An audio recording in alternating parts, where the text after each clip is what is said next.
Well, in what sense is our society male-dominated? The fact that the vast majority of wealth is owned by men, the vast majority of capital is owned by men. Women do more unpaid labour. Very tiny proportion of men, and a huge proportion of people who are seriously disaffected are men. Most people in prison are men.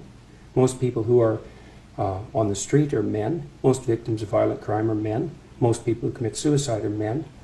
Most people who die in wars are men. People who do worse in school are men. It's like, where's the dominance here precisely?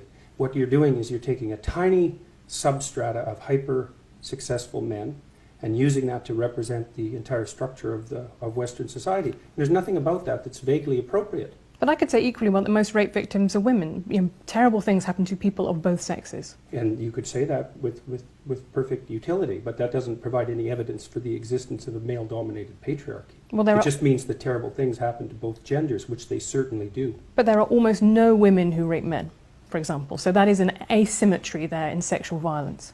Well, yes, there's an asymmetry in all sorts of places, but that doesn't mean that Western culture is a male-dominated patriarchy. The fact that there are asymmetries has nothing to do with your basic argument.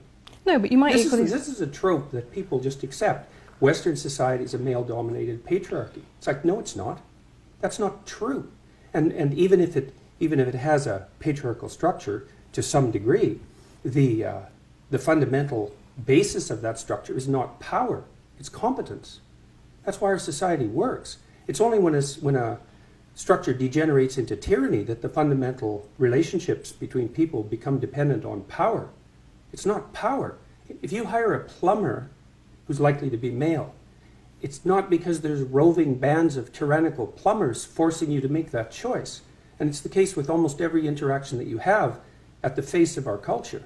You're dealing with people who are offering a service of one form or another, who are usually part of the broad middle class, and what you're looking for is the person who can offer the best service, and you can find it. It's not a consequence of being dominated by anything that's tyrannical. And then again, our culture, our Western culture, which is by no means perfect, and certainly has tyrannical elements like all cultures do, is the least tyrannical society that's ever been produced, and certainly the least tyrannical society that exists now. So where's the patriarchy exactly in all of it?